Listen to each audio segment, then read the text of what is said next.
है उनकी सेफ्टी पहले सुनिश्चित करनी चाहिए और उसके बाद राज्यों को जो आदेश मिला है उसका सख्ती से पालन करना चाहिए, क्योंकि यहाँ पर डॉक्टर्स की जो सेहत है वो काफी मायने रखती है, तब जाके ही मेडिकल सर्विसेज जो है वो मुहैया कराई जाएंगी नॉन कोविड पेशेंट्स को भी। बहुत बहुत शुक्रिया समय निकालकर हमसे बात करने के लिए राजन साहब।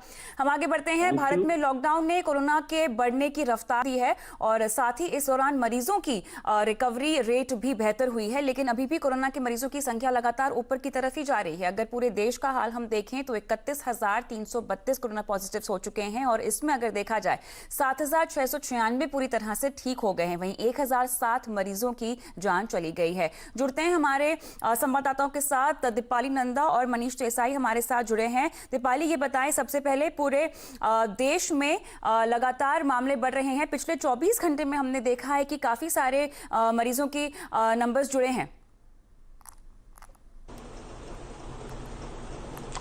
बिल्कुल कविता, 31,332 से लेटेस्ट डेटा है जो स्वास्थ्य मंत्रालय की तरफ से रिलीज किया गया है कोरोना पॉजिटिव के कुल पेशेंट्स को लेकर। अब तक कोरोना की वजह से 1,000 से ज्यादा लोगों की मौत देश में हो चुकी है।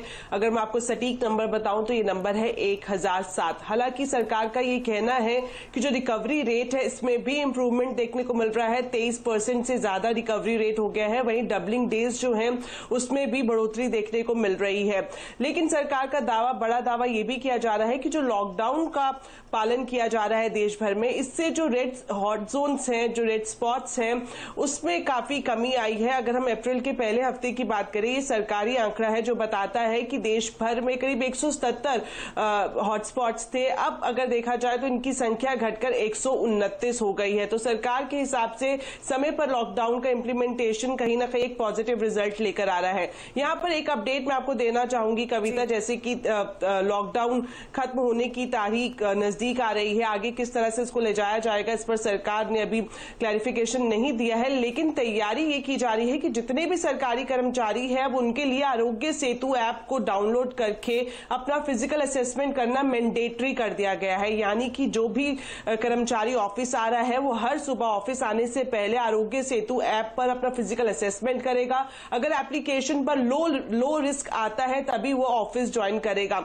सरकार का मानना है कि कोविड-19 संक्रमण को रोकने के लिहाज से ये कदम काफी कारगर साबित हो सकता है। बिल्कुल कविता, बिल्कुल। मनीष जी के पास जाते हैं। मनीष जी, ये बताएं, गुजरात में तो लगातार संख्या बढ़ रही है कोरोना पॉजिटिव मरीजों की, लेकिन 1 मई से यहाँ पर अहमदाबाद में खासतौर से बाजार और शॉपिंग कॉम्प्लेक्सेस खोलने का आदेश दिया गया है। बताइए कैसे अमल होगा? बिल्कुल, देखिए अभी आंकड़ों पर नजर डालें तो 2774 का आंकड़ा कल शाम तक का है जो सरकार के द्वारा जारी किया जाता है, और ये टोटल मरीजों की संख्या है जो अब तक कोरोना पॉजिटिव पाए गए हैं। और इसके अलावा अहमदाबाद की अगर बात करें तो अहमदाबाद में जो नए केसेस आए हैं उसकी संख्या 164 है, लेकिन कुल मिलाकर अहमदाबाद के जो मरीज हैं उनकी संख्या है 2543। यानी आंकड़े जो है बहुत भारी मात्रा में बता रहे हैं कि अहमदाबाद में 70% से ज्यादा मरीज जो है वो कोरोना पॉजिटिव पाए गए हैं।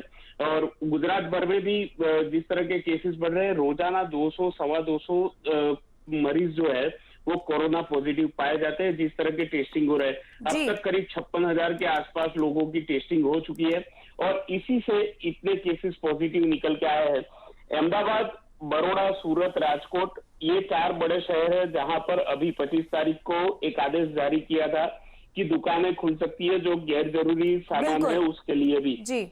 लेकिन इसके बावजूद दोपहर में चारों शहर के कमिश्नर ने राज्य सरकार से मीटिंग की और उनका कहना था कि किसी तरह से ये पॉसिबल नहीं हो पाएगा। लेकिन अब आज अहमदाबाद म्युनिसिपल कमिश्नर ने दोपहर में कहा है कि अहमदाबाद में जो है 1 मई से सारी दुकानें जो गैर जरूरी सामान की है वो भी, मल्टीप्लेक्स जो बड़े मार्केटिंग कॉम्प्लेक्स है वो भी सारे खुल सकते हैं। लेकिन सबसे अहम बात यह है इन सबको शर्त का पालन करना होगा, जो केंद्र सरकार की गाइडलाइन है उसका भी। बिल्कुल, यहाँ पर व्यापारियों को इनफैक्ट जुर्माना भी लगाया जाएगा 5,000 रुपए, सुपरमार्केट्स को 50,000 रुपए अगर वो गाइडलाइंस का पालन नहीं करते हैं। तो शुक्रिया दीपाली आपका और मनीष आपका तमाम डिटेल्स के लिए।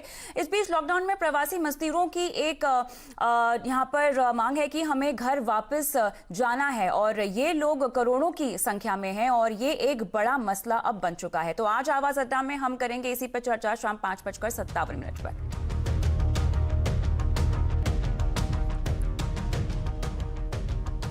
सीनियर सिटीजन्स के लिए खुशखबरी है। सीएनबीसी आवाज को एक्सक्लूसिव जानकारी मिली है कि सरकार फिर से पेंशन स्कीम प्रधानमंत्री वय वंदना योजना शुरू कर सकती है। साथ ही टैक्स में रियायत का भी प्रस्ताव है। लेकिन क्या है पूरी खबर, समझते हैं हमारे वरिष्ठ सहयोगी लक्ष्मण रॉय से।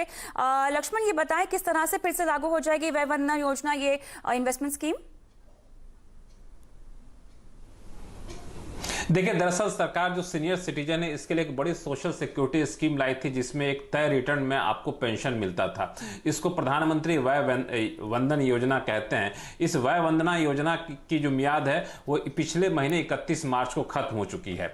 अब जो मुझे सूत्रों से जानकारी मिली है उसके मुताबिक सरकार इस स्कीम को फिर से शुरू करेगी और अगले 4 साल के लिए शुरू कर सकती है। यानी 31 मार्च 2024 तक फिर से इस स्कीम को शुरू किया जा सकता है। और इतना ही नहीं, इस स्कीम में एक नई सुविधा जोड़ी जा सकती है, वह है टैक्स छूट की। अभी इस स्कीम के तहत किसी भी तरह की टैक्स छूट नहीं मिलती है। अब जो प्रस्ताव रखा गया उसके तहत एग्जम्प्ट कैटेगरी यानी ट्रिपल ई कैटेगरी के तहत टैक्स छूट मिल सकती है आपको, जिस तरीके से पब्लिक प्रोविडेंट फंड पर आपको टैक्स छूट का फायदा मिलता है। हालांकि टैक्स छूट के प्रस्ताव पर राजस्व विभाग बहुत हद तक फिलहाल सहमत नहीं है, लेकिन इसका ड्राफ्ट कैबिनेट नोट तैयार कर लिया गया है। कैबिनेट से अंतिम मंजूरी का इंतजार है। LIC जो कि नोडल कंपनी है, उसने IRDA जो कि रेगुलेटर है उससे भी मंजूरी ले चुकी है। और बता दो कि इस स्कीम के तहत अगर एक शख्स जो है 1.5 लाख रुपए निवेश करता है तो उसको प्रति माह 1,000 रुपए की पेंशन मिलने की गारंटी सरकार देती है। यही वजह कि इस स्कीम के तहत अब तक करीब 4.5 लाख सीनियर सिटीजन हिस्सा ले चुके हैं। और अगर स्कीम की मियाद आगे बढ़ती है तो माना जा रहा है बड़ी संख्या में